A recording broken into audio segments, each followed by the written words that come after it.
Donc nous sommes au campus Outre-mer, ministère de l'Outre-mer, et je suis avec Monsieur Loïc Iscaès, président de Jeunesse Outre-mer. Vous avez des nouvelles dates cette année. Vous faites un tour des Caraïbes, un tour des Antilles-Guyane, c'est bien ça? Oui, c'est ça. Alors en fait, effectivement, on a pas mal d'actualités au sein de Jeunesse Outre-mer cette année, sur ce semestre 2016, puisque nous serons présents dans le cadre du Forum Pro Jeunesse les 21-22 en Guyane, au niveau de l'Ancré, sur la route de Montabo. Donc un petit hommage à tous les Guyanais qui vont sûrement reconnaître cette route, en tout cas, et cet endroit. Et le forum sera également en Guadeloupe le 29 et 30 septembre au Vélodrome à Bémao. Donc pour rappel, le Forum Pro Jeunesse est un forum d'opportunités professionnelles sur 4 thématiques: le recrutement, la formation, la mobilité internationale et l'entrepreneuriat. D'ailleurs, c'est le premier forum emploi que nous avons fait en 2013 à Paris, qui a regroupé l'ensemble des institutions, toutes institutions confondues des Outre-mer, des 3 océans, des associations et une cinquantaine de partenaires entreprises qui étaient venus pour recruter des profils. Voilà.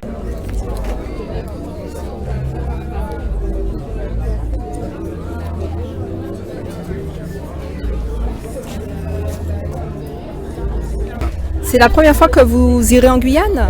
Alors moi, à titre personnel, non, puisque tous les ultramarins sont représentés au sein de Jeunesse Outre-mer. J'ai eu l'occasion d'être présent à la conférence internationale de coopération régionale qui a été organisée donc, à Cayenne.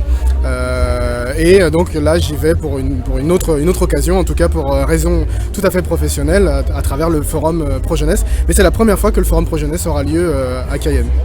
Donc le but de ce Forum Pro Jeunesse, c'est vraiment de faire valoir les métiers, les compétences, de développer, d'aider les jeunes de l'Outre-mer en Guyane. Alors, si on parle sur la Guyane, mais sur tous les territoires où on s'installe d'une manière générale, c'est favoriser la rencontre entre l'offre et la demande des entreprises et des jeunes qui sont en situation de recherche d'emploi ou bien qui sont en situation d'être dans des études et qui cherchent un stage. Donc on leur permet pendant ces forums de mieux formaliser leurs outils de communication professionnelle à travers le CV, la lettre de motivation, les entretiens et surtout les techniques de recherche d'emploi modernes, puisqu'on ne fait plus la recherche d'emploi comme on le faisait il y a 15 ans ou il y a 30 ans.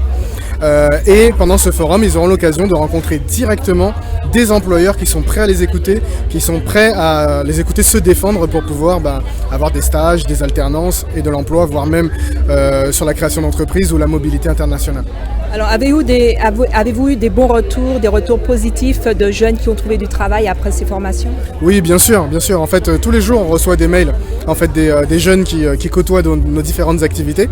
Et donc on leur remercie. D'ailleurs, on les pousse à nous faire le plus possible donc, de feedback, c'est-à-dire de nous faire des retours sur ce qu'ils ont pu obtenir, etc. Mais on en a beaucoup quand même, où des jeunes nous disent écoutez, grâce aux techniques que vous m'avez appris, ça m'a ouvert les yeux, ça m'a permis de me différencier, ça m'a permis de mieux me présenter face à un recruteur.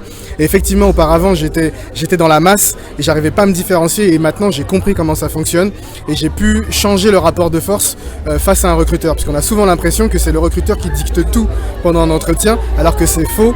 Je ne pas oublier, petit conseil au passage, que le recruteur, tout comme vous êtes dans une situation de stress. C'est-à-dire que le recruteur, s'il recrute une mauvaise personne, on va lui taper aussi sur les doigts.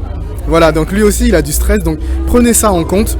La seule chose que vous devez faire, c'est bien sûr avoir votre savoir-faire technique, savoir-faire, et également un savoir-être pour expliquer en fait au recruteur, pour lui donner confiance en votre profil.